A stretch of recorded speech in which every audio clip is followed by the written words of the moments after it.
After every video we make, we always ask what you'd like to see next. And after our popular Rafa video, there were a few suggestions for Assos. So, in today's video, we'll take a look at the history of Assos and how they revolutionized cycling fashion. As always, leave us a comment with your suggestion and we'll show you how it happened. Let's get started. Assos, or Assos of Switzerland as it's formerly known, was founded in 1976 by Toni Maier, a wannabe pro turned businessman when a knee injury ended his career at 22. After becoming Shimano's first Swiss distributor in 1967, Maier switched his attention to clothing in search of speed. But unlike most fashion companies or sportswear brands, the famous Assos Cycling Kit was born from a bicycle. Maier spent much of his time in the wind tunnel, trying to find the perfect design for a bike. It led to the creation of the first carbon fibre aerodynamic bike, with aggressive crown-mounted aero bars, which is still on display at the Assos HQ in Switzerland. The idea that the rider's position on the bike has a large effect on aerodynamic capability inspired the unusual design. But the problem was, as soon as the rider sat on the bike, it barely performed better than the alternatives. Maier then clocked that the issue was, in fact, the clothing that the cyclists were wearing, sparking up the idea of a clothing brand. They tested a number of materials, including the favourite wool, which had a high drag and absorbed water, adding unnecessary weight. They even tested a skin suit, but they determined that even the naked body wasn't the most aerodynamic material. After taking inspiration from the Swiss national ski team, who switched from wool to Lycra, Maier, his wife Elaine, and their friend Hans Hess, a Swiss downhill ski racing suit maker, created a Lycra skin suit. The Lycra shorts, however, were initially met with skepticism, but when the TI Rally Pro team began wearing them, other cyclists began wearing them too.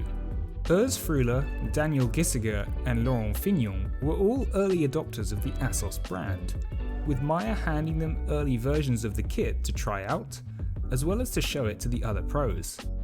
According to Maier, teams would ask Assos to make their team clothing regardless of who they were sponsored by. So there were a lot of teams with our kit on, but with the logo scratched off. In 1996, Roche Maier, Toni's son, took over as CEO, running the company until 2015, but still being involved with branding to this day. He introduced the concept of the Incubator, where the company would put prototypes, good ideas, and new concepts, so they could sit for a month with no tinkering allowed, to see if they were worthy of becoming Assos products. With most Assos clothing now made in Romania and quality controlled at the HQ in Switzerland, their motto today is buy less, but buy better.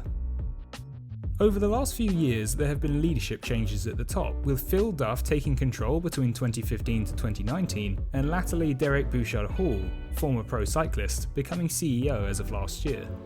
But Phil Duff discovered an issue where Assos did not take women's cycling seriously, trying to make women look sexy in their clothing rather than making it functional and efficient. However, in their own words, they changed it from bad to badass, working closely with female employees to improve the strategy, removing risque photography, and replacing it with strong women who were serious about cycling. Phil Duff said, "The only thing I have dictated and mandated is that we're not going to depict women and treat women the way the company had historically. The quality of clothing now matches their view of female cycling, as they sponsored their first professional women's team in Cyclance Pro Cycling in 2018. With a philosophy of sponsor yourself, doing something good for yourself by choosing Assos, they're known in the market as being the Rolls-Royce of Cycling Kit. Despite coming with a hefty price tag, Assos has now contributed over 350 gold medals at World Championships and Olympics, meaning the high-quality cycling brand is worth its weight in gold." And that's how it happened. Thanks for watching.